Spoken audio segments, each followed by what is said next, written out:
저를 따라해 주시기 바랍니다. 강권하여 데려다가, 다시 한번 강권하여 데려다가 내 집을 채워라. 아멘. 오늘 여러분들이 볼 때 우리가 살고 있는 지금 이 시대가 예수님을 믿기 참 쉬운 시대인가, 아니면 여러 가지 이유로 인해서 믿음을 지키고 신앙생활하는 것이 쉽지 않은가? 여러분 어때요? 전자입니까? 후자입니까?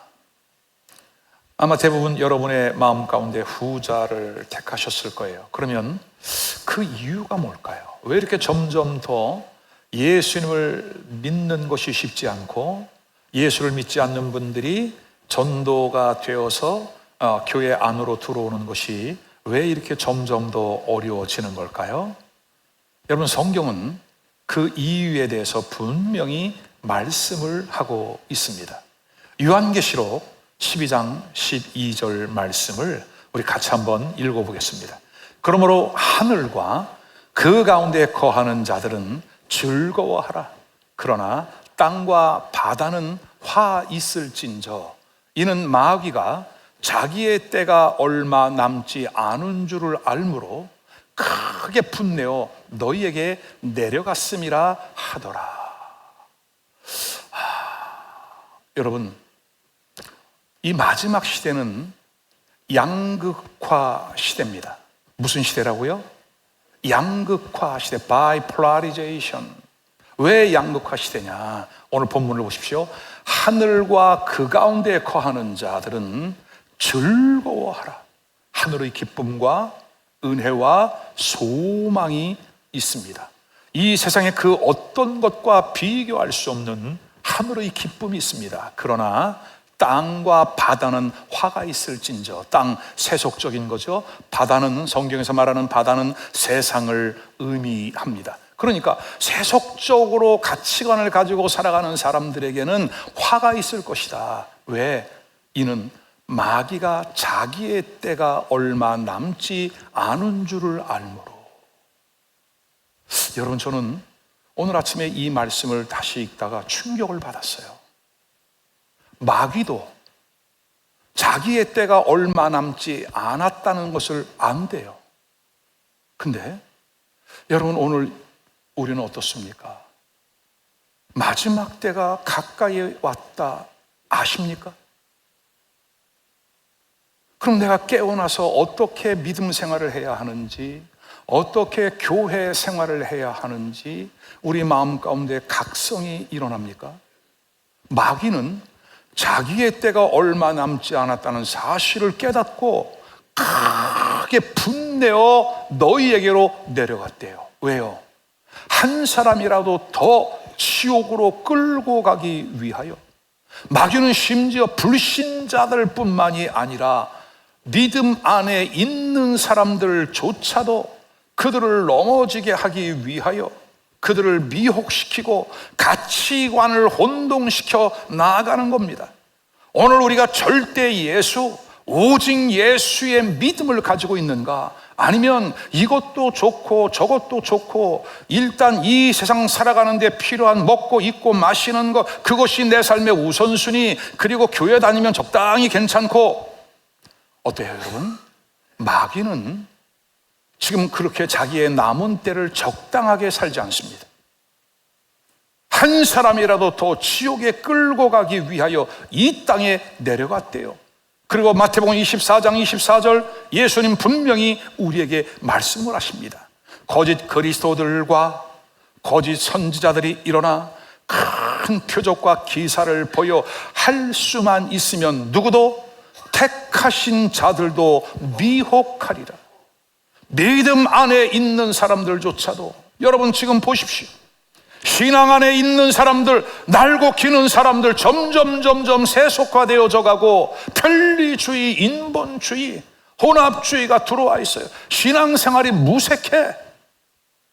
점점 더 택하신 자들도 미혹시키려고 하는 어둠의 역사들. 자, 그러나 성경은 결론을 우리에게 말씀합니다.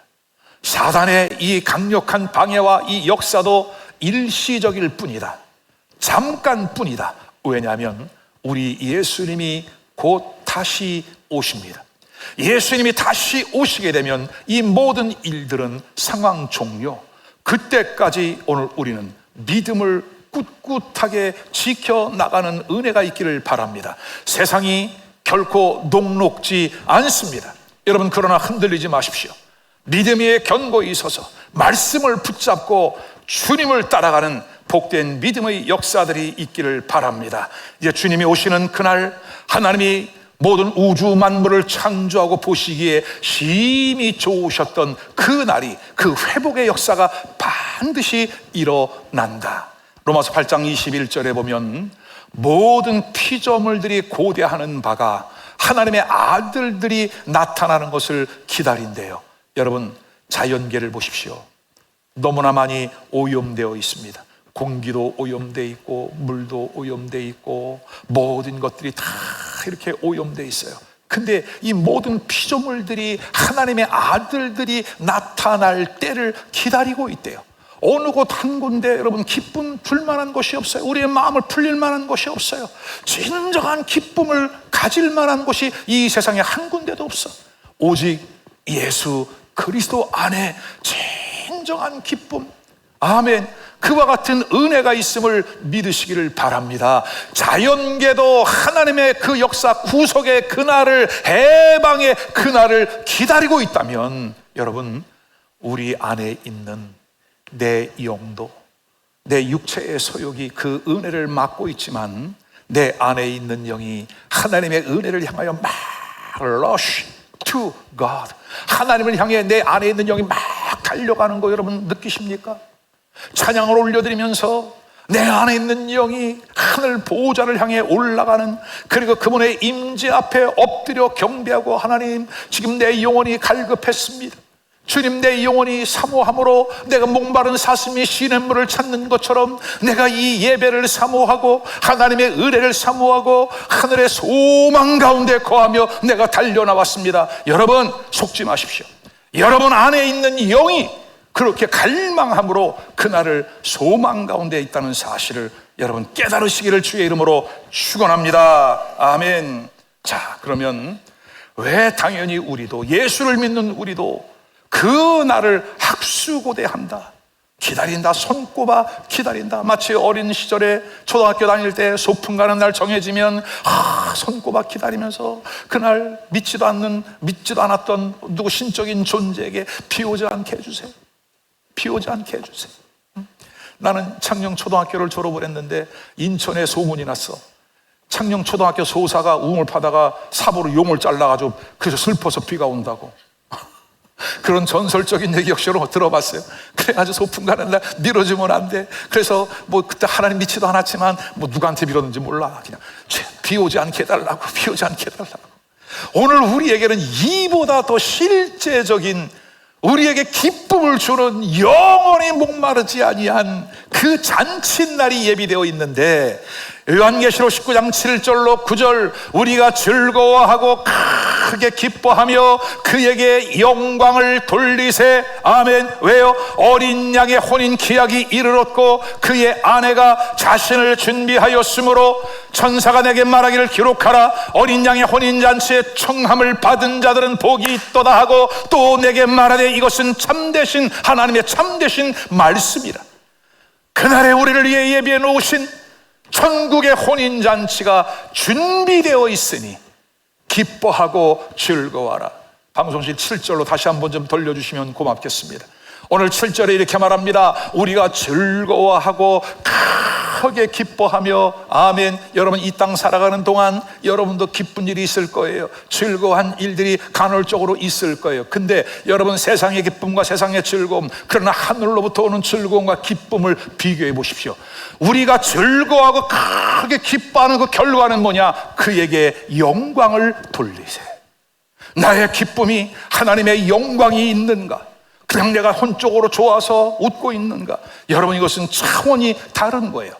쇠하지 아니하고 없어지지 아니할 그 어떤 것과 비교할 수 없는 하늘의 기쁨이 우리 앞에 예비되어 있으니 그날 큰 영광을 하나님께 올려드리며 천국의 혼인잔치 그날을 기대하는 우리 모두가 될 수 있기를 주님의 이름으로 축원합니다. 그러면 오늘 본문에 보니까 주님은 우리를 위해서 큰 잔치를 준비해 놓으셨대요. 한 주인이 그 사람들을 위하여 큰 잔치를 예비해 놓았대요. 여러분, 그러면 잔치집에는 뭐가 있어야 되죠? 잔치 음식이 있어야 되죠. 그죠? 잔치 끝난 다음에 그 집 음식, 와, 감탄사를 연말에 오늘 주님이 왜 강권하여 데려다가 이 잔치에 사람을 초청하라 하느냐? 그 이유는 이 천국 잔치에 예비된 음식이 기가 막혀. 자, 오늘 15절을 볼까요, 여러분? 15절에 이렇게 말씀합니다. 함께 먹는 사람 중에 하나가 이 말을 듣고 이르되 무릇 하나님의 나라에서 무엇을 먹는 자? 떡을 먹는 자는 복되도다. 하늘나라에서 떡을 먹는 자는 복되도다. 여러분, 떡은 무엇입니까? 떡은 말씀이죠. 떡은 무엇입니까? 예수 그리스도의 살이죠, 피죠. 그러니까 여러분, 예수 그리스도의 복음을 듣고 하늘의 기쁨, 누구에게 내어주고 싶지 않아 끝까지 지키고 싶은 하늘의 기쁨과 그 소망이 말씀을 통해, 복음을 통해 우리에게 주어지는데, 여러분, 이 말씀이 우리가 약간 맛을 보아도 지금 이 정도로 기쁜데 그날에 천국에서까지 보세요. 오늘 15절 하나님의 나라에서 떡을 먹는 자는 복되도다. 그 영원한 천국에까지 이어지는 이 말씀 잔치, 천국 잔치가 배설되어 있으니 여러분, 지금도 이렇게 기쁘고 감사한데 그날에 주님 앞에서 말씀의 잔치를 배설하고 그 말씀을 먹고 마시는 우리에게 예비된 그 은혜가 있음을 분명히 믿으시기를 바랍니다. 오늘 본문 말씀에 의하면 여러분은 한 분 한 분이 그 천국 잔치의 초청장을 받은 분들이다.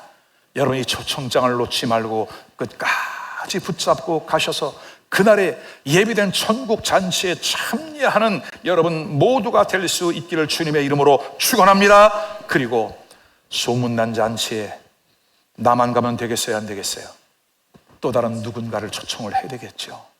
나의 남편, 나의 아내, 나의 어머니, 나의 형제들, 직장의 동료들, 이웃 사람들 같이 가자고 그들의 손을 잡아 이끌며 함께 데려오라라고 잔치를 준비한 주인이 그 종들에게 말씀을 하고 있습니다.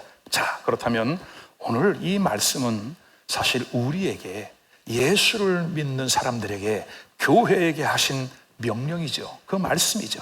오늘 본문에 크게 세 가지 명령을 우리에게 주신 것을 발견할 수 있습니다. 그 첫 번째 따라하십시다. 강권하라. 강권하라. 여러분, 강권 한자 표현이겠죠? 그러면 이 강권의 의미는 그냥 알아서 오게 하라는 거예요. 좀 힘을 더해서 forced, 좀 강제성을 띈 거예요. 좀 강제성을 띠고 권하라는 거예요. 23절 말씀을 보십시다. 주인이 종에게 이르되 길과 산 울타리가로 나가서 사람을 강권하여 데려다가 내 집을 채워라. 여러분, 이 길과 산 울타리는 사실은 위험한 곳이에요. 그때 당시 길에는 많은 강도들이 있었습니다. 그리고 산 울가에도 마찬가지입니다. 그러니까 강도를 만난 이웃에 대한 비유처럼 많은 사람들이 산에서, 산길에서, 길에서, 강가에서 강도를 만나고 있으니 그들을 강권하여 데려다가 내 집을 채워라. 그러면 여러분, 왜 강권해야 할까요? 왜 강권해야 될까요? 여기에는 이유가 있습니다. 하나님을 떠난 인류는 착각 속에 살아갑니다. 하나님을 떠난 사람들의 대부분이 착각을 가지고 살아요. 어떤 착각이냐? 내가 마음만 먹으면 얼마든지 예수 믿는 사람들보다도 착하게, 선하게, 의롭게 살아갈 수 있다라고 생각합니다. 자기의 나쁜 습관, 버릇, 이것도 얼마든지 고칠 수 있다라고 생각을 하지만 사실은 착각이에요. 여러분 어떻습니까? 내가 이것만 좀 고치면, 내가 이것만 좀 개선하면 내 삶도 좀 괜찮을 텐데. 여러분, 근데 그거 쉽게 되던가요? 3살 버릇 80 갑니다. 사람은 스스로 바뀌지 않습니다. 사람은 스스로 내가 죄인임을 심각하게 깨닫고 어떠한 절대자를 저절로 스스로 찾지 못합니다. 인간이 스스로 할 수 없는 일, 죄인임을 깨닫지 못한다. 두 번째는 스스로 이 죄의 문제를 해결할 수 없다. 여러분, 이것은 여러분들이 빨리 깨닫고 포기하셔야 됩니다. 내 스스로의 힘으로, 나의 자의적인 의지력으로, 정신력으로 아닙니다. 해결할 수 없습니다. 왜냐하면 사람은 이미 죄 가운데 있어 죄의 영향력을 받아. 그리고 아까 계시록 12장의 말씀을 드린 것처럼 악한 사단 마귀가 자기의 때가 얼마 남지 않은 것을 알아 심히 분내어 내려갔대요. 심히 분내어 내려갔대요. 여러분, 요즘 우리 한국 사회를 보십시오. 멀지 않습니다. 여러분의 가정을 보십시오. 여러분의 신앙을 보십시오. 여러분 어때요? 뜨겁습니까? 어때요? 은혜가 넘칩니까? 정말 주님 이름만 불러도 눈물이 주룩주룩 흐릅니까? 아니면 왜 어디에 무엇에 매이고 묶이고 눌려 있는 겁니까? 오늘 악한 사단 마귀가 보이지 않는 그 영적인 세계가 계속 여러분을 미혹하고 혼미케 하고 두루 다니며 삼킬 자를 찾고 있어 이미 사냥감이 되고 있는 그 현실들, 악한 것들이 거저 두지 않는다. 그래서 누군가에게 우리는 복음을 전해 주어야 하고 그들을 주님께로 이끌어 주어야 합니다. 그래서 강권하셔야 돼요. 결코 이 세상은 하나님의 나라, 천국, 교회, 회개, 소망 이러한 표현에 호의적이지 않습니다. 아주 알러지 반응이 납니다. 여러분 이제 점점 더 하게 될 겁니다. 지난 7월 18일 지난주에 우리 대한민국은 이제 대법원에서 동성 결혼을 합법적으로 승인을 했습니다. 인정한다는 것은 아니지만 동성 간에 살고 호적에 올라가 있는 그들이 피부양자로 의료보험에서부터 혜택을 받도록 했다고 하는 것은 간접적으로 이제 인정을 했다는 거예요. 이렇게 서서히 세상의 법들은 성경의 기준을 달리한 것들을 만들어 옵니다. 여러분, 간통죄가 폐지되었죠? 어때요? 좋습니까? 이 세상이 지금 어떻게 돌아가고 있나요? 이제 10년 전에 제가 한국에 들어와서 이제 동성애가 여러분 우리 자녀들 사이에 들어오게 됩니다. 성적인 결정을 본인이 하게 되고 이제 어느 날 같이 어린 시절부터 같이 놀았던 친구가 와가지고 어느 날 인사를 시키는 거예요. 엄마, 내 친구 알지? 그래, 너 알지? 나 얘랑 결혼할 거야. 그때 여러분들이 그랬어요. 참 독설 말같이. 여러분 어때요 지금? 서서히 이 세상의 사조들이 우리 안에 들어와요. 내 아이는 절대로 그렇지 않을 거야. 여러분 장담하지 마십시오. 오직 하나님의 말씀, 예수 그리스도의 생명. 그래서 오늘 주님은 우리에게 강권하여 데려오라고 그렇게 말씀하고 있는 겁니다. 그 이유는 분명해요. 고린도서 4장 4절을 보십시오. 그 중에 이 세상의 신은 뭐예요? 귀신, 사단, 마귀, 어둠의 영, 이와 같은 세상의 신이 믿지 않는 자들의 마음을 혼미하게 하여 그리스도의 영광의 복음의 광채가 비치지 못하게 하미니, 반드시 어둠의 영의 역사들이 예수를 믿으려고 하는 사람들의 마음을 혼미하게 한다는 겁니다. 오늘 교회 안에 들어와 있는 사람들도 마찬가지. 여러분 정말 신앙 안에 들어온 거 참 잘하신 겁니다. 믿음을 끝까지 잘 지켜 나갈 수 있기를 주님의 이름으로 축원합니다. 하나님의 형상이 예수 그리스도의 복음을 통하여 회복되어지는데 악한 사단 마귀가 그것을 너무나 잘 아는 마귀가 자기의 때가 얼마 남은 줄을 알고 더 사람들을 미혹시켜 천국까지 못하도록 예수님과 멀어지게 하기 위하여 미혹시킨다는 거예요. 그 마음을 혼미하게 한다는 거예요. 여러분, 소위 이것이 인본주의입니다. 소위 이것이 편리주의입니다. 오늘 우리는 우리를 지으신 하나님, 우주 만물을 창조하고 우리를 지으시고 우리에게 생명을 주시는 그 하나님을 향한 절대적인 신뢰와 믿음이 있기를 주님의 이름으로 축원합니다. 세상 풍조는 나날이 갈리어도 아침이 다르고 저녁이 다른 게 세상이지만 오늘 우리는 나의 믿음을 지키리라. 오늘 주님 앞에 그 같은 긍휼을 구하고 하나님의 은총을 구하면서 끝까지 믿음 안에 서는 역사가 있기를 주의 이름으로 축원합니다. 그래서 잠언서 14장 12절은 말씀합니다. 어떤 길은 사람이 보기에 바르나 필경은 사망의 길이라. 이 길로 가면 맞는 것 같아. 왜 많은 사람들이 이 길을 가고 있어? 그러니 나도 그들에게 묻어가야지, 함께 가야지. 여러분, 천국은 사람들이 찾지 않는데요, 여러분. 그 길이 협착하대요, 좁대요, 좁은 길을 가는 거예요. 지나간 날 많은 믿음의 선배들이 이렇게 좁은 길을 걸어갔어요. 근데 걱정하지 마세요. 좁은 길이지만 길이요 진리요 생명이신 주님이 우리의 손을 꼭 붙잡고 그 길을 함께 가는 줄로 믿으시기를 바랍니다. 혹시 잘못된 길을, 버스를 잘못 탔거나 기차를 잘못 탔다면 빨리 내려서 갈아타는 것이 지혜로운 것이지, 귀찮은데 이왕에 탄 거 끝까지 가지 뭐. 그래 안 그래? 같이 가? 여러분 어때요? 아니라고 말리셔야 됩니다. 빨리 내리셔야 됩니다. 왜냐하면 가면 갈수록 돌아오는 거리가 너무나 멀어. 돌아올 수 있는 보장이 있으면 괜찮은데 돌아오다가 지칠 수 있어. 또 다른 길로 갈 수 있어요, 여러분. 오늘 세상은 이렇게 미로와 같습니다.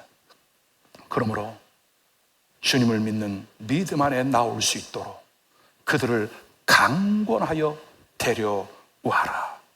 아멘입니까, 여러분? 아멘입니까? 자, 그럼 이 사람들을 어떻게 데려와야 될까요? 오늘 23절 새 번역은 이렇게 번역을 했습니다. 주인이 종에게 말하였다. 큰 길과 산 울타리로 나가서 사람들을 어떻게? 억지로라도 데려다가 내 집을 채워라. 억지로 데려다가. 우리 본문 개역 개정에는 강권하여. 이 강권한다는 것은 아낭카조예요. 아낭카조. 억지로, 강제로, 강요하다. 그리고 좀 더 깊은 원어적인 의미는 이거, 팔을 비틀어서라도 끌고 와라. 여러분, 좀 충격적이지 않아요? 예수님은 나는 마음이 온유하고 겸손하니, 정말 우리 주님은 점잖으신 분, 젠틀하신 분이에요. 근데 그분이 강권하여 데려오래요. 팔을 비틀어서 데려오래요. 왜 그럴까요? 우리 주님 앞에는 한 영혼이 천하보다 귀합니다. 오늘 여러분의 기준은 나는 집이 중요하고, 나는 학위가 중요하고, 나는 승진이 중요하고, 나는 돈이 중요하지만 우리 주님은 한 영혼이 그 어떤 것과 바꿀 수 없는 가치의 우선순위가 있다. 사람이 만일 온 천하를 얻고도 제 목숨을 잃으면 무엇이 유익하리요?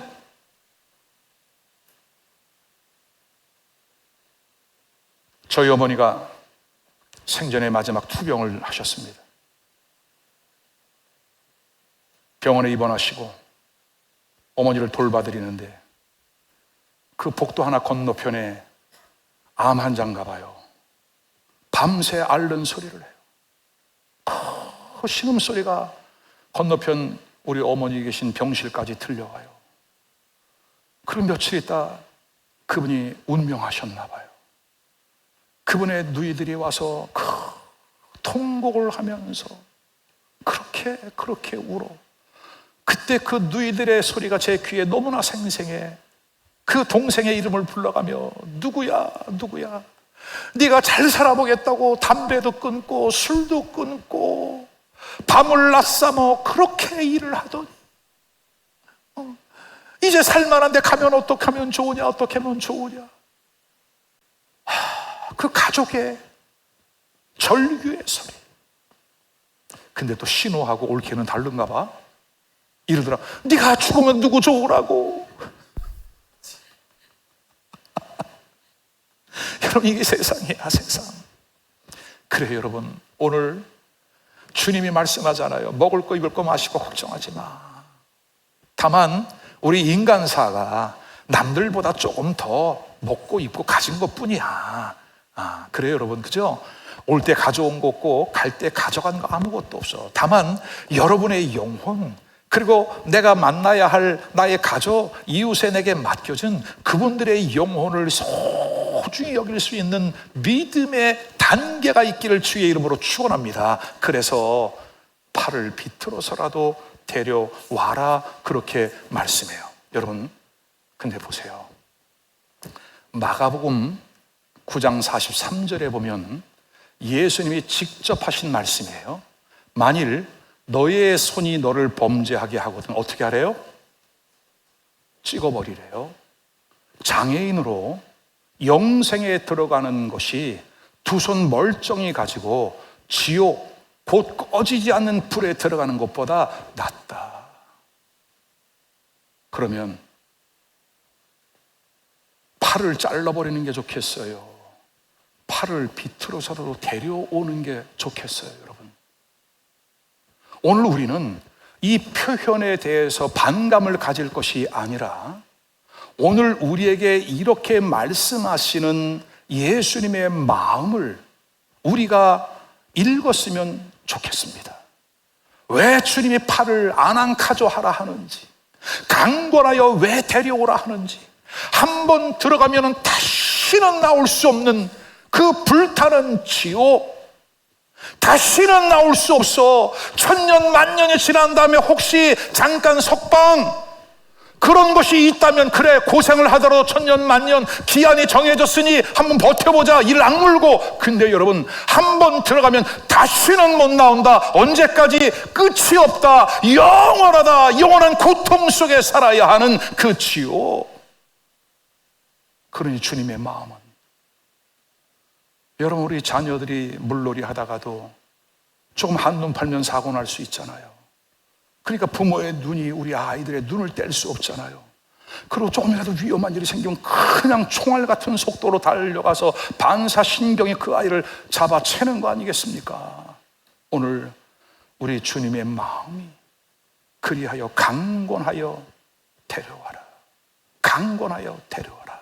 여러분, 어떻게 보면 우리가 이렇게 주님의 마음을 가지고 적극적으로 복음을 전하기보다는 나는 좀 점잖으니까, 나는 좀 이렇게 젠틀한 사람이기 때문에 나는 방법을, 복음 전하는 것도 좀 이렇게 점잖게 전해야지. 그렇게 극성 맞게 예수 천당 불신지요.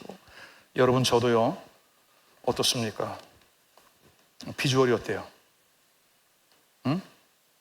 멋있다고 좀 해봐요. 괜찮죠? 그죠? 근데 제가 어깨띠에, 송도 주 예수께 딱 어깨띠를 띠고 컨벤시아 사거리에 나가는 순간 나는 사람들 눈에는 또라이예요. 아이들이, 요즘 중학생들도 신체 발달이 잘 돼서 장정 같아. 그 아이들이 짝다리 짚고 침 뱉어놔. 재수없게 진짜. 이야, 아저씨, 알라 알아요? 알라? 알라 믿으세요. 영어 나오려고 그래. 이런 시대야. 그럼 여러분, 내가 그 아이들한테 무슨 아쉬울 게 있다고, 나의 포지션을 좀 지키면서 중년의 중후함을 나도 유지하고 싶지. 여러분, 저는 이미 오래전에 저의 점잖함을 포기했습니다. 예수님이 나 같은 죄인을 위하여 그 모진 모욕과 수치와 침뱉음과 뺨을 돌려맞고 가시에 면류관, 손에 못을 박혀, 그리고 옷을 다 벗겨 제비 뽑아 나눠 가죠. 여러분, 예수님의 속옷은 통으로 짠 것이기 때문에 완전히 fully naked, 완전히 벗김을 당한 거예요. 누구를 위하여? 나를 위하여. 근데 내가 예수님 복음을 좀 전하다가 당하는 수치, 손가락질, 멸시, 여러분, 그거 창피해요? 아닙니다. 얼마든지 우리는 뒤에서 들려오는 소리 들을 수 있어요, 여러분. 그리고 또 교회 다니는 사람들도 많이 핍박을 해요. 영광 좀 가리우지 말라고. 이렇게 해야 전도가 되는 거냐고. 여러분, 정말 그분들의 말이 맞을까요? 저는 정말 잃어버린 영혼을 향하여, 최소한 내가 구원받은 것이 분명하고 천국과 지옥이 분명히 믿어진다면, 그리고 지옥이 존재한다는 사실이 믿어진다면, 여러분, 우리의 눈이 막 돌아가야 되는 거 아닌가요? 지금 클릭하면 안 된다고, 그 길이 아니라고 그들을 붙잡고 하소연이라도 해야 되는 거 아닌가요? 여러분, 여러분, 이것이 바로 아난카조입니다. 강권하는 겁니다. 오늘 우리 안에 다시 한번 그리스도의 마음이 회복되어지는 은혜가 있기를 주님의 이름으로 축원합니다. 두 번째는 데려와라. 데려와라. 21절이죠.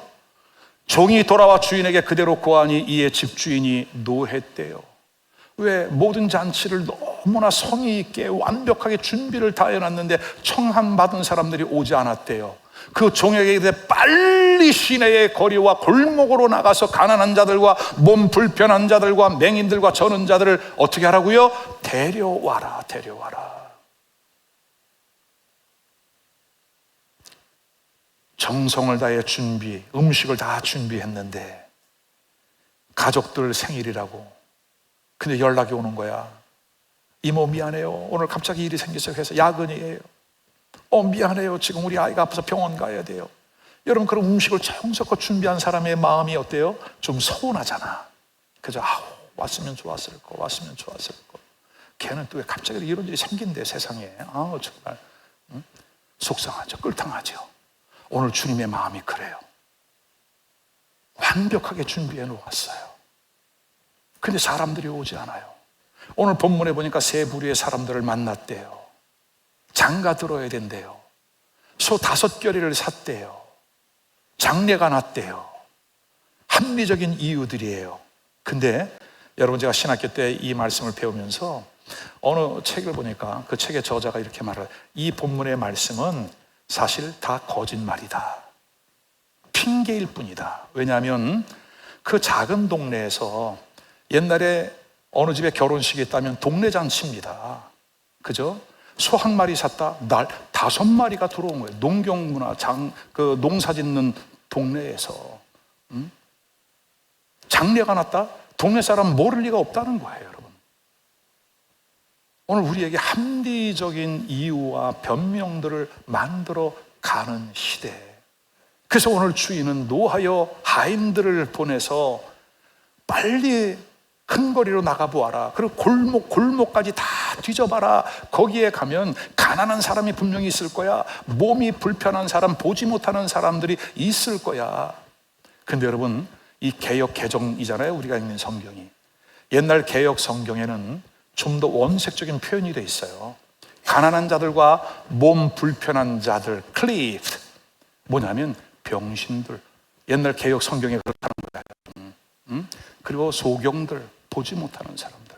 그러면 오늘 저와 여러분은 누군가의 복음을 통해서 이끌림을 받아서 교회에 오셨지요? 그죠? 그럼 우리는 우리의 과거를 잘 알아야 돼. 제가 초신자 때의 이 말씀을 읽으면서 그렇구나. 교회 안에서 내가 아는 척, 잘난 척, 척하는 사람들 적지 않이 있죠. 그죠? 근데 우리의 과거가 나는, 죄송합니다, 병신이구나. 병신. 보지 못하는 소경이구나, 내가. 그래서 그분이 나를 불쌍히 여기시고 나를 이끌어 주셨구나. 나의 과거에 대해서 분명히 아는 사람들은 우리가 신앙생활 하면서도 굳이 교만해야 할 이유 아무것도 없어. 우리가 버팅겨야 할 이유 아무것도 없어. 그저 나 같은 죄인 살리신 그 은혜가 감지, 덕지, 그리고 주님이 맡겨주신 그 사명, 교사, 찬양, 전도, 식당 봉사, 안내, 주차, 여러분 이거 다 하나님의 은혜일 뿐인 거예요. 망극한 하나님의 은혜일 뿐이에요. 아멘 합시다. 왜요? 지나간 날 나의 과거를 아는 사람은 주님 앞에 무조건적인 순종, 감사, 그 은혜, 눈물인 거죠. 눈물. 할렐루야. 오늘 그와 같은 사람들을 데려와라, 데려와라, 그렇게 말씀합니다.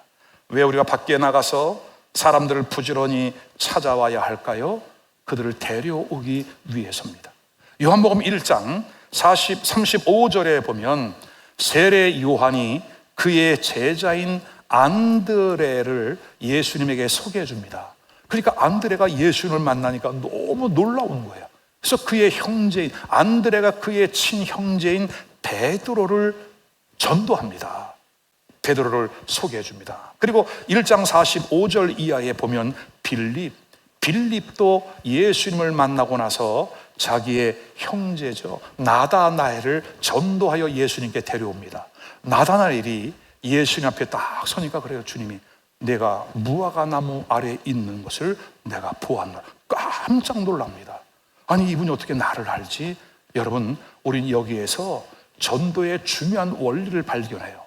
데려오는 것은 우리가 할 일이요, 데려왔으면 하나님이 그분들을 개별적으로 그분들의 수준에 맞게, 그분들의 환경에 맞게 주님이 만나 주신다.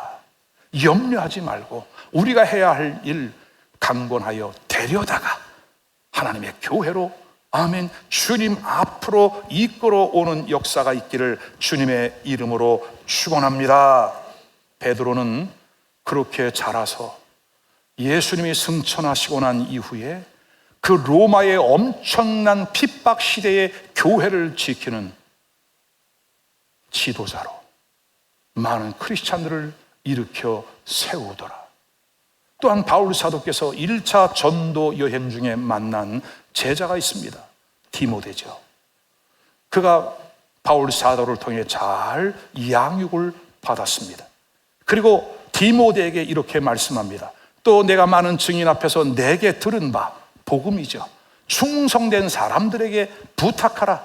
그들이 또 다른 사람들을 가르칠 수 있으리라. 이렇게 양육을 받은 디모데가 바울의 뒤를 이어 에베소 교회를 맡았다. 여러분, 교회 안에는 이렇게 데려와서 구원을 경험하고 예수님의 신실한 제자로 세워져가는 이 선순환적인 역사가 끊임없이 계속해서 일어나야 할 줄로 믿습니다. 우리가 익숙한 인물, 종교개혁자 마틴 루터는 이런 말을 했습니다. 교회가 하나님의 집이지만 그 집이 비어 있다면 그 자리는 사탄이 채운다. 여러분, 사단이 무서운 말입니다. 충격적인 말입니다. 그리고 고대 로마의 신학자인 터툴리안 경은 이렇게 말을 합니다.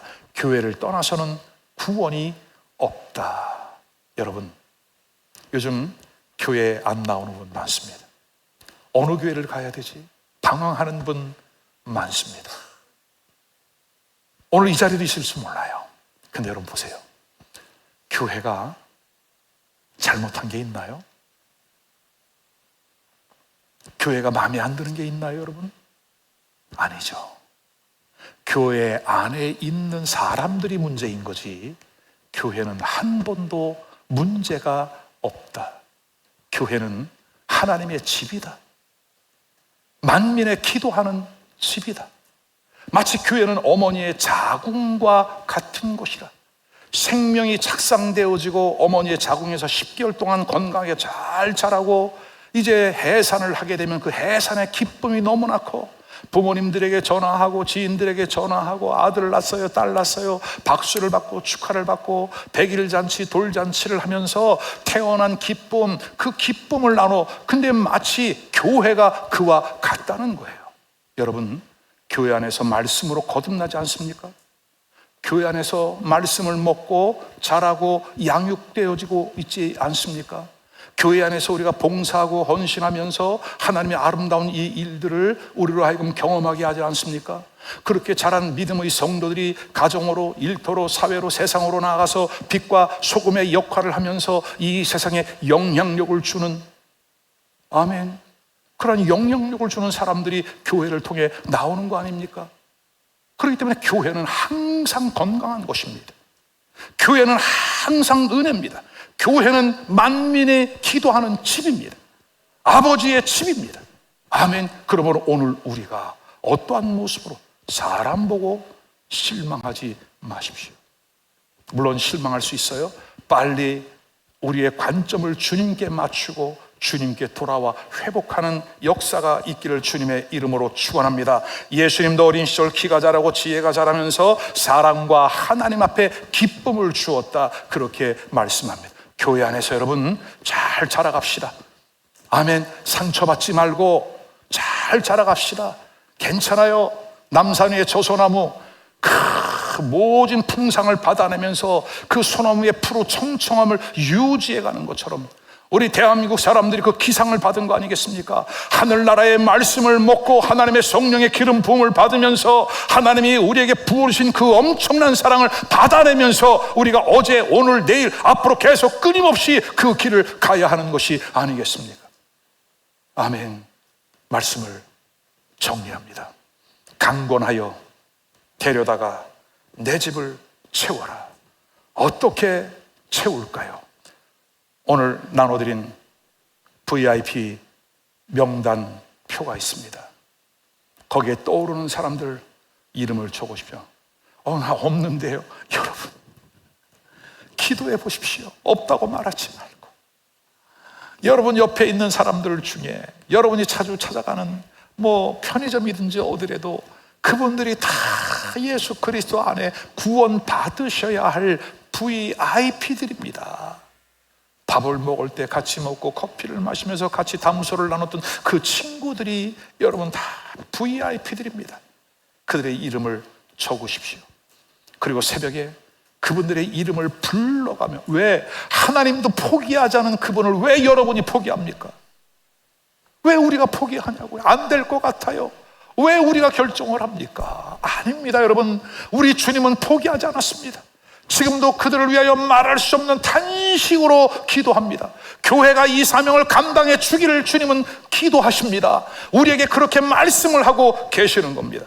그들의 이름을 불러가라, 적어라. 두 번째, 기도하라. 세 번째, 찾아가라. 네 번째, 강권하여 데려오라. 따라하십시다. 적어라, 기도하라, 찾아가라, 강권하여 데려와라. 아멘. 창세기 30장 1절에 보면 라헬이 이렇게 말을 합니다. 나로 자식을 낳게 하라. 그렇지 아니하면 내가 죽겠노라. 여러분, 라헬은 야곱의 두 번째 부인이에요. 근데 이 라헬 말고 야곱에게는 4명의 아내가 있는 거죠. 유독 라헬만 자식이 없어. 자식이 없는 라헬, 사랑은 가장 많이 받았지만 라헬이 그 서러움에 그렇게 부르짖습니다. 나로 하여금 자식을 낳게 하라. 아니면 나의 생명을 걷어가 달라. 여러분, 지금은 우리가 한 영혼의 그 가치를 잘 소중히 여기면서 그들의 이름을 불러가며 주님 앞에 눈물로, 형식이 아니라, 여러분 이거 잘 우리가 깨달으셔야 돼요. 교회가 사람을 더 데려오려는가 보다. 여러분, 그 차원이 아니올시다. 정말 천하보다 소중한 그 영혼들, 한 번 죽는 것은 사람에게 정한 것이고 그 이후에는 심판이 있는데, 죽음을 피할 사람은 동서고금을 막론하고 한 사람도 없는데, 어차피 사람은 반드시 죽어진다면 그 이후에 끝이 아니라 심판이 있다고 성경은 말씀하는데, 심판의 결과는 천국이냐 지옥이냐 두 갈래로 완전히 갈라진다고 성경은 우리에게 말씀한다면, 오늘 우리는 그 영혼들을 위하여 할 수 있는 것, 눈물을 뿌려가며 기도하고 주님 앞에 데려오는 역사가 있기를 바랍니다. 나로 하여금 아이를 낳게 하라, 아들을 낳게 하라. 그렇지 않으면 내가 죽겠노라. 결국은 여러분, 이 라헬을 통해서 아들을 낳았으니 그 아들이 누굽니까? 요셉입니다. 요셉을 통해서 70명 야곱의 가족들이 애굽으로 내려와 거기서 70명의 가족이 세월이 지나는 동안 200만 명의 그 민족으로 자라가지 않습니까? 한 사람의 눈물의 기도가 미래를 결정하고 그 나라의 운명을 결정하더라. 어찌 이스라엘의 역사가 그 한 나라의 역사일 뿐일까요?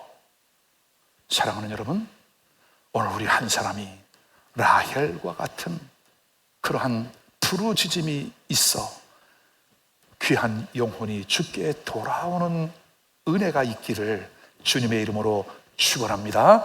끝으로 복음을 전하는 자들에게 주시는 예비된 축복을 5가지로 말씀드리고 오늘 말씀을 마치려고 합니다. 첫 번째는 전도하는 사람에게는 사랑의 능력을 주십니다. 아멘. 우리가 서로 사랑하며 살아야 되는데 우리가 사랑해가는 게 쉽지 않죠. 그러나 오늘 전도하는 사람들에게 사랑, 왜? 복음은 사랑입니다. 전도는 사랑입니다. 다른 것이 아닙니다. 여러분, 영혼들을 향한 그 사랑의 마음, 사람을 대할 때 그 사랑의 마음. 두 번째는 아름다운 지위. 다니엘서 12장 3절에 보니까 많은 사람을 주께로 인도한 사람은 하늘의 별과 같이 빛난대요. 이 세상에 별도 있지만 하늘에 별도 있어요. 여러분, 하늘나라의 사성장군 원수와 같은 사람이 될 수 있길. 원수, 이남이가 아니라 제럴, 하늘에 빛나는 멸류관을 받아 쓰는 여러분 되시기를 바랍니다. 세 번째는 능력과 권세를 받는, 전도할 수 있는 능력, 전도할 수 있는 권세. 네 번째, 여러분 눈 크게 뜨고 들으세요. 여러분 좋아하는 거 나옵니다. 물질의 필요를 공급받는데. 어제, 그제 이틀 연속 선교사님들이 부부가 찾아오셔서 교제를 나누는데, 너무 우리 선교사님들을 만나면 그렇게 가슴이 뜨거워지고 대화가 뜨거워지고, 어떻게 정말 이런 교회가 있냐고, 신 목사님 같은 분 정말 일찍 만났으면 너무 좋을 뻔했다고, 지금도 모든 게 때가 있으니 괜찮다고, 그러면서 선교사님들을 잘 대접을 해드리고, 또 사모님들이 오시면 그렇게 사모님들이 좀 짠해요. 여러분, 마치 제 여동생들 같고, 너무나 훌륭한 분들, 그분들에게 좀 봉투에 담아 드리면서 이거 편하게 쓰시라고, 부모님도 찾아뵈야 되고 친인척 찾아갈 때 빈손으로 가지 말라고 찾아가서 대접해드리고, 너무너무 고마워하고, 또 그냥 백화점에 모시고 가서 옷도 한 벌씩 예쁜 걸로, 멋진 걸로 하나씩 맞춰드리고 했으면 좋겠다고 백화점까지는 모시고 갔어. 근데 정말 이렇게 고국을 찾아왔을 때 힐링이 되어지고 회복이 되어지고, 그래, 우리를 위해서 이렇게 기도하는 교회들이 있구나, 우리 한국의 성도들이 이렇게 있구나, 우리 끝까지 선교지에서 뼈를 묻어야지, 그러고 가는 거예요. 여러분, 아멘. 어제는 탄자니아에서 여자 선교사님이 남편분을 모시고 왔어요. 남편분이 현지인 목회자입니다. 근데 이분이 감리교, 탄자니아 감리교단의 감독님이세요. 이분이 오셔가지고 같이 저하고 오랫동안 교제를 나누고 이래. 목사님, 이번에 수련회 때 너무 많은 은혜를 선교사님들이 받았다고 계속 통화하다 보면 그런 얘기를 많이 하신대요. 그래서 이래 가면서, 탄자니아 선교사님들이 한국에 오면 꼭 주 예수교회 올 것 같아요. 그래. 저 내가 너무나 감사했어요. 오셔서 위로를 받고 또 힘을 얻고, 그럼 교회가 오늘 목양 칼럼을 보세요. 여러분, 좋은 소문이 나서 주 예수 교회 가면 그렇게 잘 대접을 해준대. 우리를 선교사로 정말 예우를 해주고, 너무너무 좋아. 우리 그런 교회로 세워갑시다. 그런 교회로 만들어 갑시다. 물질의 필요를 하나님이 채워주신다. 다섯 번째, 기도 응답이 빨라. 전도자들에게 주시는 축복이에요. 여러분, 이 약속을 꼭 믿고 함께 복음을 전하면서 따라하십시다. 강건하여 데려다가 내 집을 채워라. 기도하겠습니다. 오늘 주신 말씀을 붙잡고 함께 기도하겠습니다. 2, 3분 동안 기도할 때 하나님, 주님의 그 말씀이 나에게 터치되었습니다. 오늘 이 빈칸을 채우겠습니다. 그리고 그들을 위하여 기도하겠습니다. 포기하지 않겠습니다. 그들을 찾아가겠습니다. 나의 점잖함을 내려놓고 때로는 그들에게 불편한 것 같아도 내가 그리스도 예수의 사랑을 안고 그들에게 찾아가겠습니다. 그리고 그들을 강권하여 데려다가 하나님의 집 교회를 세우겠습니다. 우리 2, 3분 기도합시다. 할렐루야. 자비로우신 아버지 하나님, 주님을 찬양합니다. 주님을 높여드립니다. 저 산가울로 나가보아라. 잔치는 예비되었다. 함께 먹는 사람 중에 하나님 나라에서 떡을 먹는 자가 복되다. 하나님, 하늘나라의 천국 잔치의 음식은 무엇입니까? 예수님의 생명의 복음이 아니겠습니까? 예수님의 말씀이 아니겠습니까? 우리의 영혼이 잘되고 범사가 잘되고 강건케 하는 하나님의 말씀이 예비되어 있지 않습니까? 하나님 감사합니다. 하나님 고맙습니다. 오늘 이 시간 우리의 마음이 결단하며 아버지, 나의 영혼이 잘됨처럼 범사가 잘되고 강건해지는 은혜, 강건하여 데려다가 내 집을 채워라. 내 집은 만민의 예배하는 집이라. 내 집은 만민이 기도하는 집이라. 할렐루야. 주님 감사합니다. 아버지 감사합니다. 종교개혁자 마틴 루터는 우리에게 충격적인 말을 남겼습니다. 교회가 하나님의 집이랄지라도 그 자리가 비어있으면 사탄이 그 자리를 채운다. 하나님 감사합니다. 하나님 알았습니다. 다시 한번 우리가 잃어버린 영혼들을 찾아 구원하고 아버지, 모든 성도들이 총동원을 하며 하나님 이 시대에 은혜 받는 그 일에, 그리고 세상에 영향력을 주는 이 일에 너희 감당해 나갈 수 있도록 주님 역사하여 주옵소서. 사랑하는 여러분, 눈을 꼭 감고 손을 가슴에 모으십시오. 여러분을 축복합니다. 하나님, 잔치를 배설한 주인이, 모든 것을 완벽하게 준비해 놓으신 주인이 하인들에게 명령합니다. 가서 사람들을 데려와라. 근데 아무도 오지 않았습니다. 나는 장사 지내야 된다고, 소 5마리를 사서 시범 운영해 봐야 된다고, 그리고 인사 장가 들어야 된다고, 합리적인 우리의 이성을 충족시킬 만한 이유들이지만 하늘나라에서는 변명입니다. 하나님, 우리에게 많은 시간이 주어져 있지가 않습니다. 강권하라, 아난카조하여라. 그들을 강권하여 데려와라. 들쳐매고 와라. 팔을 비틀어서라도 데려와라. 왜냐하면 한 손 팔이 잘라지더라도 한 두 팔 멀쩡히 지옥 가는 것보다 낫다. 주님, 지옥은 너무나 실제적인 곳입니다. 천국도 불명한 곳입니다. 그러기에 오늘 주님이 이 말씀을 통해 우리에게 주님의 그 안타까운 마음을 우리에게 전해 주셨습니다. 하나님, 단지 캠페인이 아닙니다. 주님, 잃어버린 영혼들을 소중히 여기고 그들의 구원을 위하여, 구원받은 내가 누구보다도 구원이 얼마나 감사한가를 잘 알고 있는 우리가 먼저 그들을 위하여 기도하고 찾아가고 강권하여 데려올 수 있도록 주님 도와주옵소서. 주님 오시는 그날까지 이 사명을 잘 감당해내는 사랑하는 성도들 되어 하늘에 빛나는 면류관, 하늘의 별과 같이 빛나는 복된 성도들이 되게 하여 주옵소서. 오늘 이 말씀 듣고 그냥 스쳐 지나가는 사람 한 명도 없게 하시고, 오늘 이 말씀이 마음으로 믿어 입술로 아멘하고 우리의 발걸음, 우리의 손으로 옮겨 실제적인 이 일들이 이루어지는 역사가 나타나게 하옵소서. 감사드리며 예수님의 이름으로 간절히 기도하옵나이다. 아멘.